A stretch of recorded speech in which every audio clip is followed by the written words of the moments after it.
Como analista, observo a dinâmica do Supremo não apenas por nomes, mas por regimentos e pautas. A notícia confirmada da saída do ministro Gilmar Mendes da presidência da segunda turma, em agosto, é um evento de magnitude tectônica para o direito brasileiro. O rodízio previsto no regimento interno da Corte não é uma simples formalidade burocrática. Ele altera o controle sobre o fluxo de julgamentos.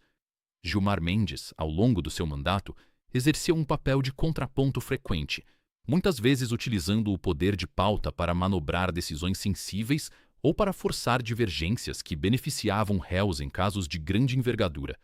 A transição para o ministro Luiz Fux, que assumirá a presidência, marca um fim de um ciclo de influência direta sobre os cronogramas decisórios da turma. Essa mudança não é apenas uma troca de cadeiras, mas uma mudança de paradigma na condução dos processos sob a responsabilidade do colegiado. Estamos falando do controle de pautas, que nos últimos meses foram marcadas por decisões intempestivas e por vezes surpreendentes, que geraram embates jurídicos de alta voltagem. Ao sair da presidência, Gilmar Mendes perde o controle sobre o que entra ou não no plenário da turma, o que retira de suas mãos o gatilho principal de agendamento de processos delicados. A ascensão de Fux a este posto, em um momento em que a segunda turma lida com o complexo e politicamente explosivo caso Master, é um indicativo claro de que a estrutura de poder dentro do tribunal está passando por um ajuste necessário.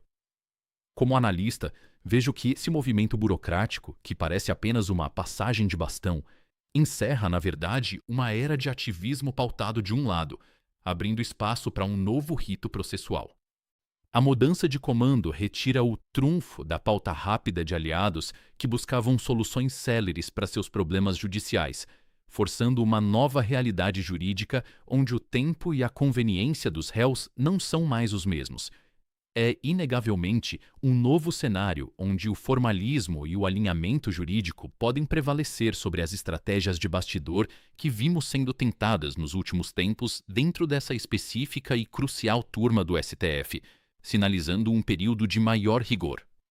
O fortalecimento do ministro André Mendonça é possivelmente o desdobramento mais significativo dessa mudança de comando na segunda turma. Historicamente, Mendonça tem consolidado uma postura que agrada a setores que clamam por uma atuação técnica e menos leniente da Polícia Federal e do Judiciário nos escândalos de corrupção corporativa. Com a chegada de Luiz Fux à presidência da turma, Mendonça ganha um aliado estratégico.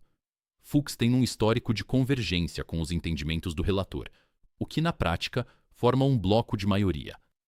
Esta nova configuração não significa apenas que Mendonça terá mais facilidade para aprovar seus votos, mas que ele terá, de fato, o controle da pauta sob sua influência.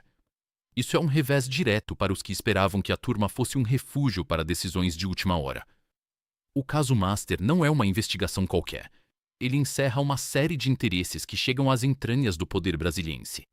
Mendonça, como relator, tem demonstrado uma determinação, apoiada por uma ala da Polícia Federal, em ir até as últimas consequências. Ao fortalecer a posição de Mendonça, a mudança na presidência da turma retira a possibilidade de que o relator seja atropelado por decisões monocráticas ou pautas surpresa que visavam abafar as investigações. O empoderamento de Mendonça é, em última análise, o empoderamento das investigações. Para o observador atento, fica claro que a segunda turma deixará de ser um ambiente de embates desequilibrados para se tornar, possivelmente, um tribunal onde o rito será estritamente cumprido, com menos espaço para soluções políticas. Essa mudança retira o colchão de proteção que parecia envolver algumas figuras que hoje estão sob o escrutínio do caso. Mendonça, agora com aliados que compreendem a necessidade de uma investigação profunda, tem o caminho mais desimpedido para conduzir os inquéritos, sem as constantes interrupções que víamos anteriormente. É um jogo de xadrez, onde o relator, que antes jogava com peças limitadas, agora assume o controle do tabuleiro, tornando a posição de quem tenta obstruir as investigações muito mais precária e vulnerável. Isso é, sem dúvida, um ponto de inflexão na condução de todo o processo Master. Ao analisar os movimentos das últimas semanas, é possível identificar um clima de desespero palpável em setores do alto escalão em Brasília. Não é exagero dizer que autoridades que antes se sentiam blindadas agora enfrentam uma realidade bastante diferente. O nervosismo não é decorrente apenas da mudança na presidência da segunda turma, mas do efeito cascata que isso provoca. Quando o controle da pauta muda de mãos, a previsibilidade sobre a liberdade ou sobre o curso das investigações desaparece. Figuras de proa, incluindo aliados do governo e nomes proeminentes do próprio judiciário, veem o terreno sob seus pés ficar instável. O desespero em política é um sinal de que os mecanismos de defesa, os famosos contatinhos e as manobras de gabinete não estão mais funcionando como antes. A apreensão que se vê em Brasília não é apenas medo de uma decisão específica, é medo de um processo que não pode mais ser controlado. Quando autoridades que por anos ditaram o ritmo do país percebem que o martelo pode cair sem que eles tenham a possibilidade de interferir, o desespero se torna a única resposta possível. As movimentações frenéticas, as trocas de advogados e as tentativas de última hora de obter decisões favoráveis antes da troca de comando são provas claras desse estado de pânico.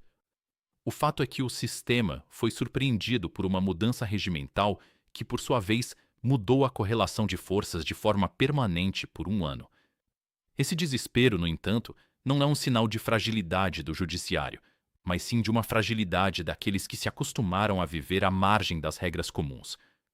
A Brasília que não dorme é a Brasília que percebeu que a conta chegou e que não há mais canetada capaz de apagar o rastro das investigações.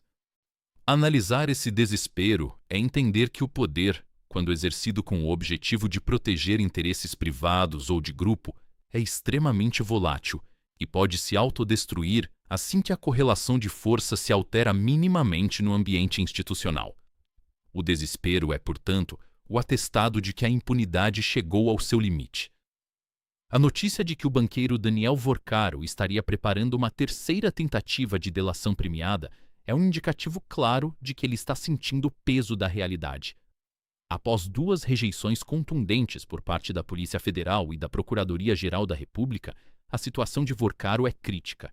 Ele está encurralado, com as opções se exaurindo e o tempo correndo contra seus interesses. Uma terceira delação não é apenas uma estratégia jurídica, é um sinal de desespero absoluto. A grande questão que paira sobre Brasília é: o que ele dirá nesta nova tentativa? As autoridades envolvidas, que estão sendo mencionadas tangencialmente no caso, tremem com essa possibilidade. Se ele decidir finalmente abrir a caixa de Pandora e entregar o que realmente sabe, a estrutura de poder pode sofrer danos incalculáveis. O medo aqui é recíproco. Vorcaro teme a prisão perpétua, ou o que se assemelha a isso no longo prazo, e as autoridades temem a revelação de provas que as liguem diretamente aos esquemas do Banco Master. Esta delação é, sem dúvida, a última cartada. Mendonça, ao rejeitar as anteriores por falta de substância ou credibilidade, enviou um recado direto: ou o réu entrega a verdade completa e provas cabais, ou não haverá qualquer benefício. Essa postura endurecida do relator força Vorcaro a decidir entre o silêncio protetor de seus aliados, que parece não estar funcionando, e a delação que poderia expor quem ele protege. A terceira tentativa de delação é, portanto, o momento de clímax dessa investigação. Se ela for bem-sucedida nos termos exigidos pelo relator, as implicações serão sísmicas para o governo e para setores do judiciário. Analisando o comportamento de Vorcaro e a pressão do ministro, entendo que estamos diante de uma encruzilhada. Ou a delação é um divisor de águas que derruba peças importantes do tabuleiro, ou ela é o fim da linha para o próprio banqueiro, que verá suas chances de perdão jurídico serem sepultadas de uma vez por todas pelo rigor do processo. A inclusão do senador Jacques Wagner no painel de controle do caso Master é um golpe de proporções inéditas para o Partido dos Trabalhadores. Jacques Wagner, um dos políticos mais influentes e próximos ao presidente Lula, encontra-se agora em uma situação de extrema vulnerabilidade política e jurídica. As apreensões da Polícia Federal em sua residência, que resultaram na descoberta de relógios de luxo, transformaram a sua defesa em um espetáculo de descrédito público. As justificativas sobre imitações chinesas foram recebidas com ceticismo tanto pela opinião pública quanto pelos investigadores, fragilizando sua autoridade moral e política. O fato de o senador estar novamente em meio a um escândalo que envolve suspeitas de corrupção, revivendo, de certa forma, o estigma da época da Lava Jato, é algo que o PT não consegue sustentar em um ano eleitoral. A situação de Wagner, que sempre foi um dos pilares de sustentação de Lula no Senado, torna-se agora um custo proibitivo para o governo. Cada dia em que ele permanece na liderança do governo, a oposição tem um combustível poderoso para suas críticas e ofensivas. A análise política aqui é simples. Wagner não é mais um ativo, ele é um passivo. O que torna essa história mais interessante, do ponto de vista da estratégia política, é a resistência de Wagner em sair. Ele entende que a renúncia é um passo em direção ao ostracismo e a um possível abandono político por parte do Planalto.